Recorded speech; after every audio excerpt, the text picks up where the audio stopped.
नमस्कार साथियों, स्वागत है आपका हमारे ऑनलाइन यूट्यूब प्लेटफॉर्म रूट पर। मैं हूं दिनेश साहू और हमारी इंडियन ज्योग्राफी की सीरीज को आगे बढ़ाते हुए आज हम नेक्स्ट लेक्चर को डिस्कस करेंगे। हमारी इंडियन ज्योग्राफी की सीरीज के अंतर्गत हम इंडिया का जो अपवाह तंत्र है या फिर रिवर सिस्टम है, इसको हम स्टडी कर रहे थे। और रिवर सिस्टम के भी यदि हम अंदर की बात करें तो जो हिमालयी रिवर सिस्टम है, हिमालयी नदी तंत्र है, इसको हम डिस्कस कर रहे थे। और इसके अंतर्गत हमने गंगा रिवर सिस्टम या फिर गंगा नदी तंत्र को दो पार्ट में कंप्लीट कर लिया था। आप प्रीवियस लेक्चर देख सकते हैं।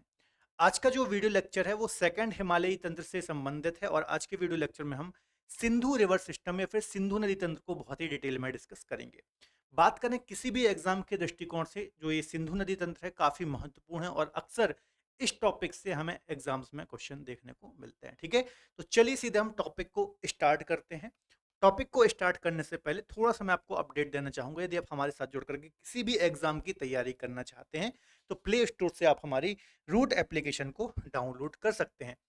यहाँ पर आपको डिफरेंट फाउंडेशन कोर्सेज मिल जाते हैं, इंडिविजुअल बैचेस मिल जाते हैं, तो आप हमारी अलग अलग एक्सपर्ट फैकल्टी के साथ जुड़ करके अपनी तैयारी को और भी अच्छा कर सकते हैं या फिर अपनी प्रिपरेशन कर सकते हैं। यहाँ पर आपको फाउंडेशन कोर्सेज भी मिल जाते हैं, जैसे कि जीएस का फाउंडेशन कोर्स मिल जाएगा, आपको एसएससी का फाउंडेशन कोर्स मिल जाएगा। इसके अलावा इंडिविजुअल फाउंडेशन कोर्स मिल जाएंगे, जैसे कि geography, economy, polity, history, reasoning, science, English.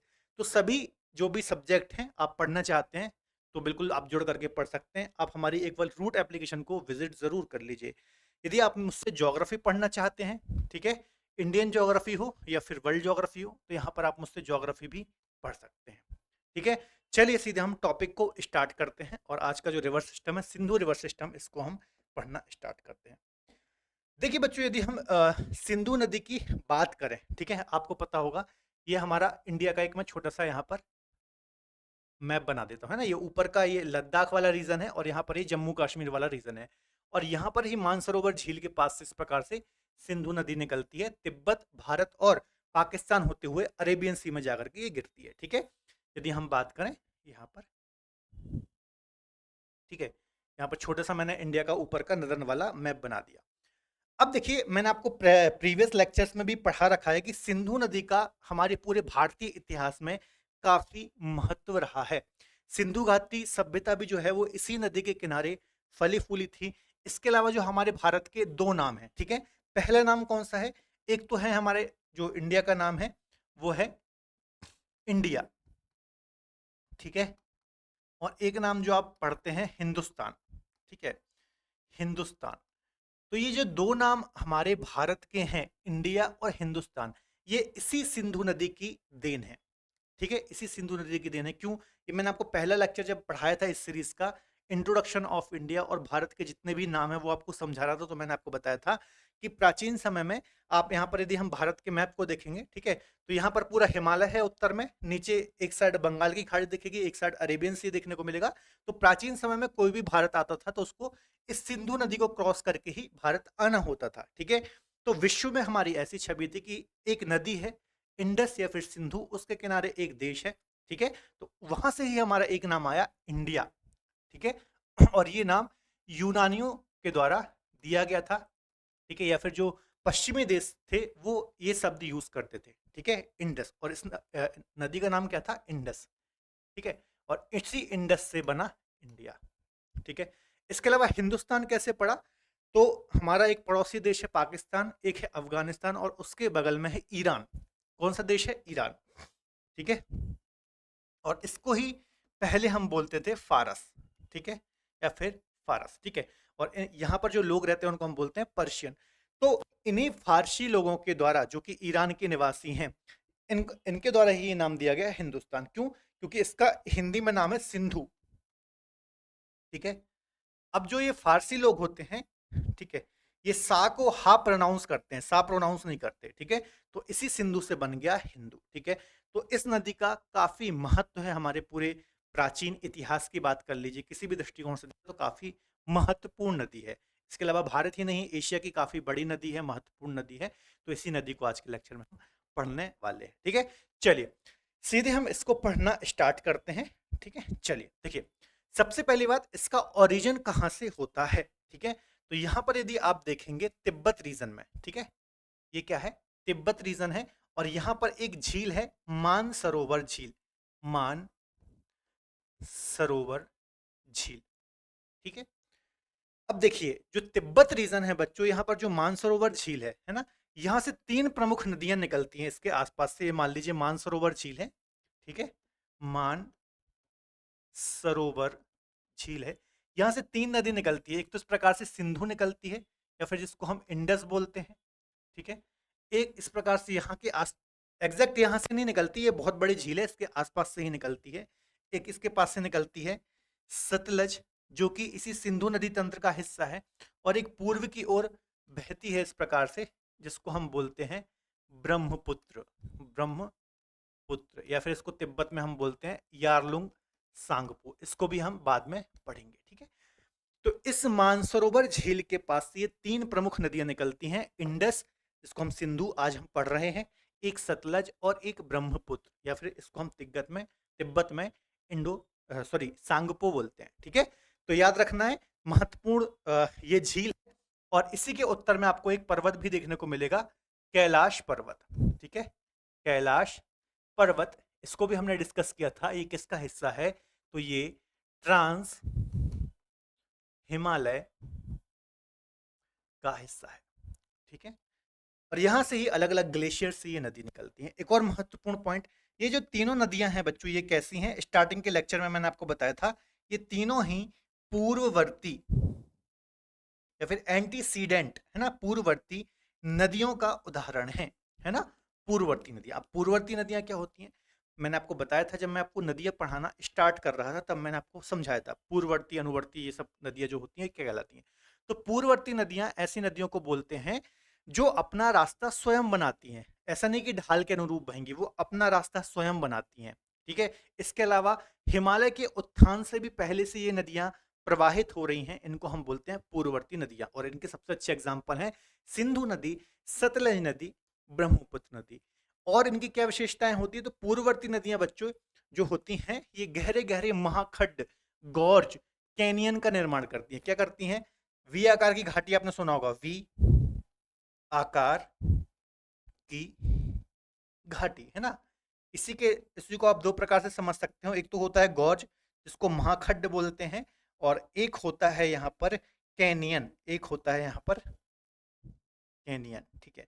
तो गॉर्ज और कैनियन का निर्माण करती हैं, या फिर इसको हम वी आकार की घाटी बोलते हैं। देखिए क्या होता है, जैसे मैं आपको समझा देता हूँ। जैसे ये हो गया, ये एक वी आकार की घाटी हो गई, ठीक है।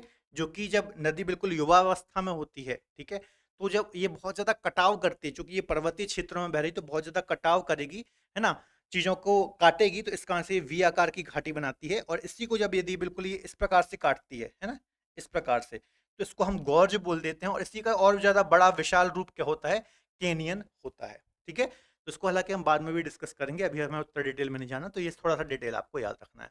अब फाइनली हम आते हैं सिंधु नदी तंत्र पर, ठीक है। तो मानसरोवर झील के पास से बच्चों, ठीक है, सानो ख्यावाब ग्लेशियर है यहाँ पर, सानो ख्यावाब ग्लेशियर के पास से इस नदी का ओरिजिन होता है। क्या नाम है, सिंधु नदी, ठीक है। यहाँ पर मैं लिख रहा हूँ, यहाँ पर मैं इस नदी को बनाता हूँ कुछ इस प्रकार से, ये नदी निकलती है, ठीक है।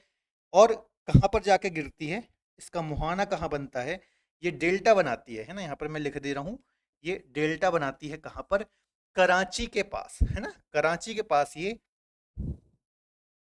कराची पाकिस्तान में है, जाकर के ये डेल्टा बनाती है, अरब सागर में जाकर के गिरती है ना, ये अरब सागर है। अब देखिए सिंधु नदी, ठीक है, सबसे पहली बात निकली कहाँ से, ये तिब्बत है, ठीक है, ये क्या है, तिब्बत है, बीच में यहाँ पर भारत में प्रवाहित होगी, फिर ये पाकिस्तान एंटर कर जाएगी, सबसे ज्यादा ये पाकिस्तान में ही प्रवाहित होती है, ठीक है। इसके अलावा भारत में ये एक जगह है दमचौक, कौन सी, दमचौक, ठीक है, भारत में ये दमचौक से इंटर करती है, ठीक है। और चिल्लास नामक जगह से, ठीक है, यहाँ पर एक चिल्लास जगह होगी, चिल्लास नामक जगह से एग्जिट करती है ना। मतलब भारत में बहुत ज़्यादा प्रवाहित नहीं होती है, सिर्फ तिब्बत रीजन जो है ना। मतलब यदि मैं यहाँ पर इंडिया का मैप बनाऊँ कुछ इस प्रकार से, जो ये वाला हमारा इंडिया का मैप है ना, ये कौन सा रीजन है, ये हमारा लद्दाख वाला रीजन है, तो यहाँ पर इस प्रकार से ये प्रवाहित होती है, ठीक है। तो सिर्फ तिब्बत वाले रीजन में ही ये प्रवाहित होती है, ठीक है। चलिए आगे डिस्कस कर लेते हैं।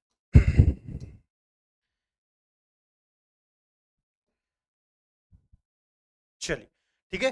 तो दमचौक से ये भारत में लद्दाख में एंटर करती है और चिल्लास से ये एग्जिट करती है, ठीक है।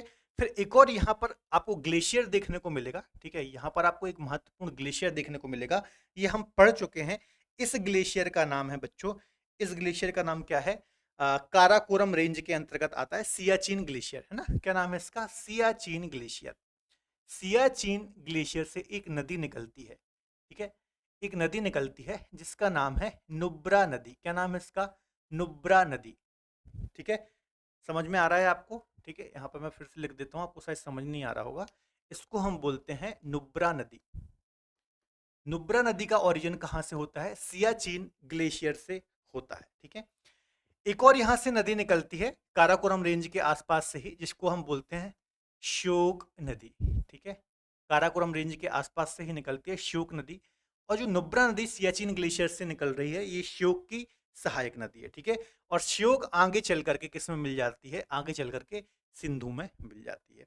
अब आपको याद आ रहा होगा जब मैं आपको ट्रांस हिमालय पढ़ा रहा था, जब मैं आपको ट्रांस हिमालय बच्चों पढ़ा रहा था, तब मैंने आपको बताया था, ठीक है। यहाँ पर मैं थोड़ा सा रफ कर देता हूँ, ठीक है,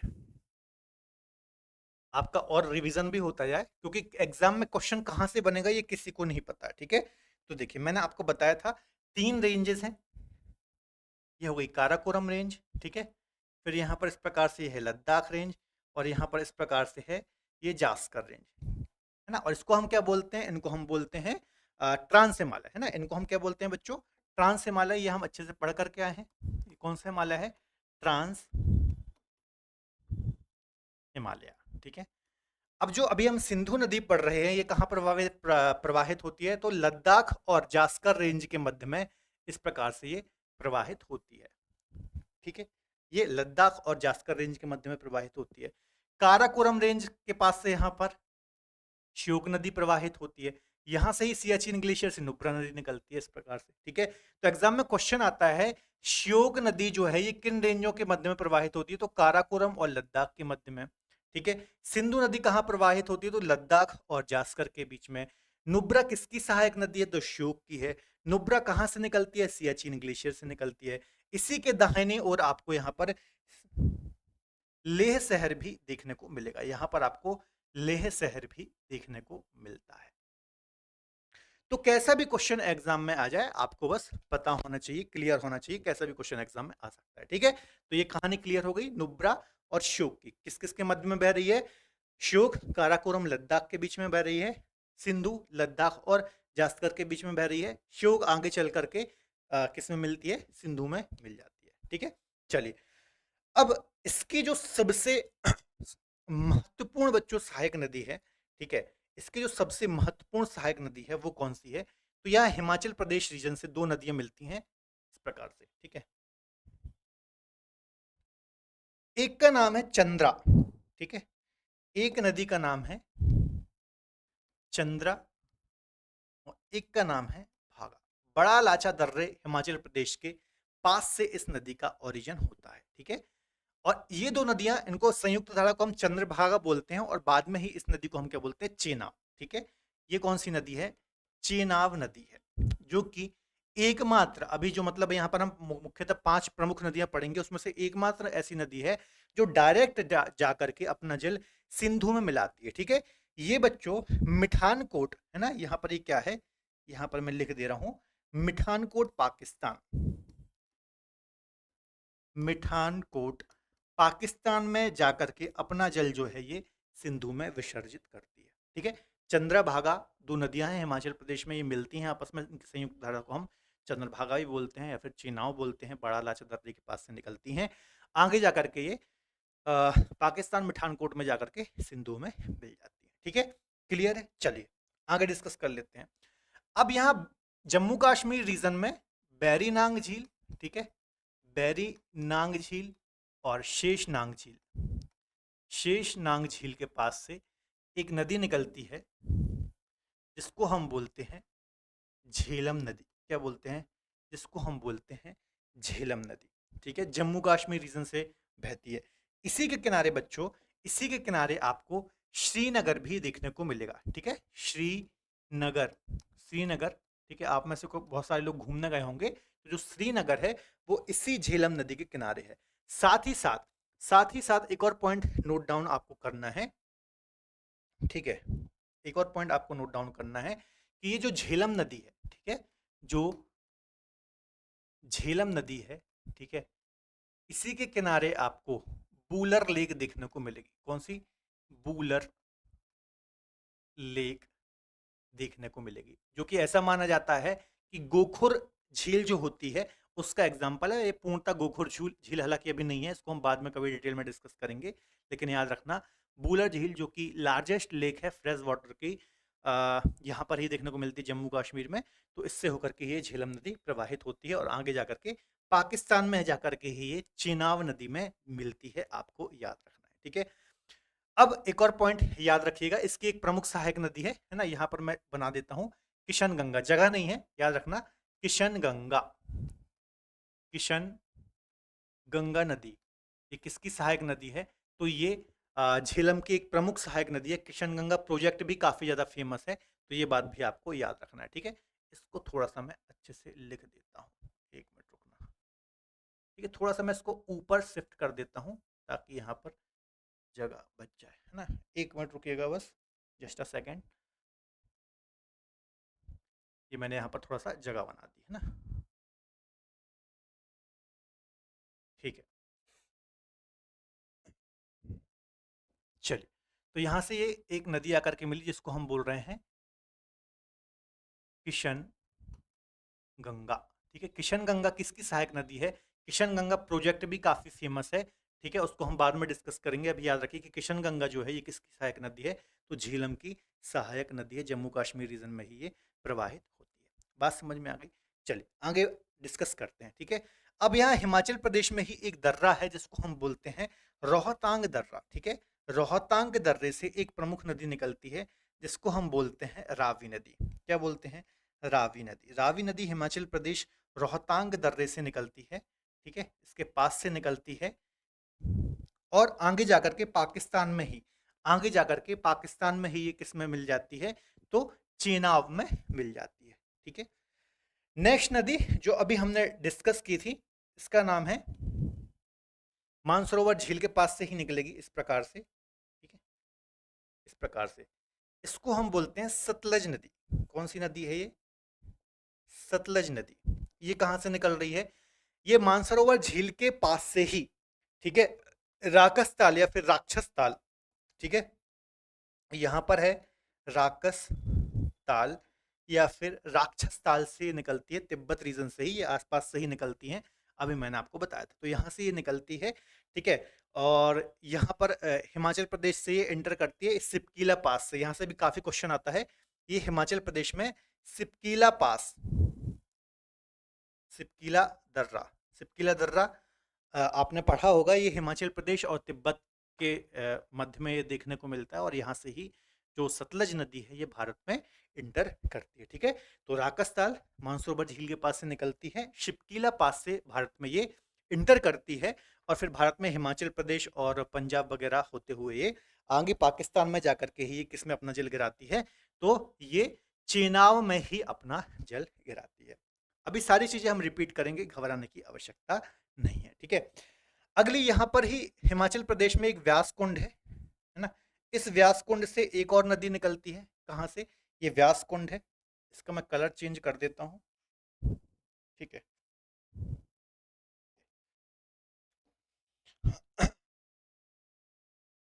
यहाँ व्यास कुंड से, व्यास कुंड हिमाचल प्रदेश के पास से एक नदी निकलती है जिसका नाम है व्यास, ठीक है, व्यास। और ये किसकी सहायक नदी है? तो पंजाब में यह सतलुज नदी में जाकर के मिलती है। ये कहाँ पर?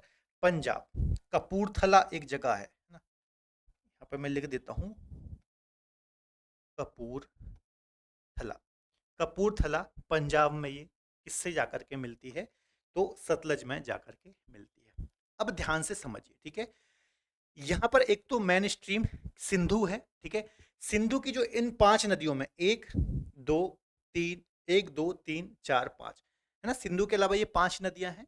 तो इन 5 नदियों में से एकमात्र ऐसी नदी है चेनाब, जो डायरेक्ट जाकर के सिंधु में अपना जल गिरा रही है। बाकी की जो 4 नदियां हैं, सॉरी बाकी की जो 3 नदियां हैं, झेलम, रावी और सतलज, झेलम, रावी और सतलज, है ना? यहाँ पर आप देख लीजिए, तो ये तीनों नदियां किस में अपना जल गिरा रही हैं? चेनाब में गिरा रही है। और जो व्यास नदी है, ये सतलज में अपना जल गिरा रही है। तो यहाँ पर जो एग्जाम में क्वेश्चन बनते हैं, ट्रिब्यूटरीज से बहुत क्वेश्चन बनते हैं कि कौन सी किसकी सहायक नदी है, घुमा घुमा के एग्जाम में क्वेश्चन पूछे जाते हैं। जैसे कि एग्जाम में क्वेश्चन आ जाएगा, ब्यास किसकी सहायक नदी है? चेनाब की है, सतलज की है, सिंधु की है। तो जब ऐसे ऑप्शन आते हैं और हमने अच्छे से मैपिंग करके नहीं पढ़ा, तो वहां पर हमें फंसने की संभावना ज्यादा होती है। ठीक है, तो जो ब्यास है बच्चों, ये सतलज की सहायक नदी है। और ब्यास की एक और विशेषता है, ये सिर्फ भारत में ही प्रवाहित होती है। मतलब हिमाचल प्रदेश और पंजाब, 2 राज्यों में ही ये प्रवाहित होती है। बाकी की कोई भी नदियों को देख लीजिए, या तो वो 3 राज्यों में प्रवाहित हो, सॉरी, या तो वो 3 देशों में प्रवाहित हो रही हैं, या 2 देशों में प्रवाहित हो रही है। जैसे कि फॉर एग्जाम्पल सिंधु और सतलज, सिंधु और सतलज जो हैं, ये तिब्बत, भारत और पाकिस्तान, 3 देशों में प्रवाहित हो रही हैं। बाकी की जो नदियां हैं, जैसे कि झेलम हो गई, चेनाब हो गई, रावी हो गई, है ना, ये 2 देशों में प्रवाहित हो रही हैं, भारत और पाकिस्तान में। ठीक है, जबकि जो व्यास नदी है, ठीक है, जो कि सतलज की सहायक नदी है, ये सिर्फ भारत में ही प्रवाहित होती है और किसी देश में नहीं जाती।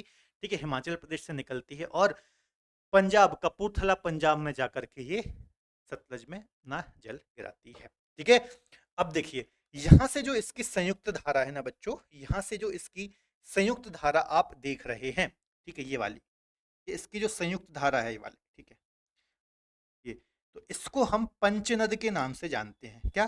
पंचनद के नाम से जानते हैं। और यही मिठानकोट पे जाकर के, या फिर आप चेनाब बोल लीजिए, या फिर जब ये सारी नदियां इसमें मिल जाती हैं तो इसको हम पंचनद बोलते हैं। और मिठानकोट पाकिस्तान में जाकर के ये किससे मिलती हैं? सिंधु से मिल जाती हैं। तो ये मुख्यतः मेन नदियां हैं जो कि इसके रिवर सिस्टम का हिस्सा हैं। ये आपको याद रखना है। ठीक है, अब यहाँ पर एक चीज और याद रखिए। ठीक है, इसको थोड़ा सा मैं रफ कर रहा हूँ, उतना काम की चीज नहीं है। ठीक है, इसको हम पहले भी पढ़ चुके हैं। अब देखिए, यहाँ पर मैंने आपको बताया कि ये सतलज नदी आई, ठीक है, और इसमें ये व्यास नदी मिली। कौन सी नदी मिली? ठीक है, ये व्यास नदी है, ठीक है, और ये सतलज नदी है। क्लियर है? ये मैप की ओर चलते हैं। ये सतलज है, इसकी सहायक है व्यास है। कहाँ पर? ये कपूरथला पंजाब। यहाँ पर जो ये जगह है, इसको हम बोलेंगे कपूरथला। कपूरथला पंजाब में जाकर के मिली व्यास, है ना। अब याद रखिएगा, यहाँ पर एक बैराज बनाया गया है बच्चों, इसको हम बोलते हैं हरिके बैराज। ठीक है, इसको हम क्या बोलते हैं? यहाँ पर ही मैं लिखता हूँ हरिके बैराज। हरिके बैराज। अब बैराज से आपको कुछ याद आ रहा होगा, ठीक है, फरक्का बैराज याद आ रहा है गंगा में, है ना, हुगली जो कि उसकी एक वितरिका है, डिस्ट्रीब्यूटरी है, तो वहां पर ही एक बैराज बनाया गया है, फरक्का बैराज। ठीक है, क्यों बनाया गया है? ताकि हुगली, चूंकि उसके किनारे कलकत्ता पोर्ट है, उसमें जलस्तर की कमी ना हो। ठीक है, उसी प्रकार से यहाँ पर हरिके बैराज बनाया गया, तो इसका भी कोई उद्देश्य होगा। तो यहाँ से बच्चों एक नहर निकाली गई है ना, एक यहाँ से इस प्रकार से नहर निकाली गई है, जिसको हम बोलते हैं इंदिरा गांधी नहर। ठीक है, भारत की सबसे लंबी नहर है, 650 किलोमीटर लगभग ये लंबी है। और इसका मुख्य उद्देश्य क्या है? तो जो पश्चिमी राजस्थान है, ठीक है, जो पश्चिमी राजस्थान है, यहाँ पर सिंचाई की व्यवस्था करना, क्योंकि पश्चिमी राजस्थान पूरा मरुस्थलीय क्षेत्र है, बारिश काफी कम होती है। ठीक है, तो यहाँ पर इससे काफी मदद हुई है कुछ जिलों को। ठीक है, गंगानगर वगैरह जो जिले हैं, वहाँ पर काफी हेल्प हुई है, इससे सिंचाई वगैरह के लिए पेयजल की आपूर्ति यहाँ पर हुई है। ठीक है, तो याद रखना, कपूरथला पंजाब से जहाँ पर इन नदियों का संगम होता है, तो यहाँ से इंदिरा गांधी नहर को निकाला गया है, हरिके बैराज यहाँ पर है। ठीक है, एक पॉइंट ये याद रख लेना, यहाँ पर जगह नहीं थी, इसलिए मैंने आपको यहाँ पर ये चीज बना दी। ठीक है, तो यहाँ पर मैं लिख देता हूँ हरिके बैराज। ठीक है, हरिके बैराज आपको यहाँ पर देखने को मिलेगा। बाकी की पिक्चर मैंने यहाँ पर आपको बता दी। क्लियर है? समझ में आ रहा है? ठीक है, अब कुछ नदियां यहाँ से पाकिस्तान साइड से भी आकर के मिलती हैं यहाँ पर। ठीक है, जैसे कि गिलगित आकर के मिलेगी। ठीक है, गिलगित। ठीक है, इसके अलावा यहाँ पर एक सुलेमान पर्वत है। ठीक है, तो वहां पर एक काबुल और स्वात, काबुल और इसकी सहायक है स्वात। स्वात और काबुल, ये सुलेमान पर्वत के आसपास से निकलती है ना। एक कुर्रम आकर मिलती है, एक यहाँ पर कुर्रम भी आकर के मिलेगी, है ना। यहाँ पर एक गोमल आके मिलेगी, ठीक है, और एक यहाँ पर कुर्रम भी आकर के मिलती है ना, कुर्रम नदी आकर के मिलती है। तो ये आप लिख लेना, ये पाकिस्तान साइड से आती हैं, तो ये बात आपको याद रखना है। अब देखिए नदी का डायरेक्शन क्या है, उस साइड है, तो हमें इस डायरेक्शन में खड़ा होना है, ठीक है।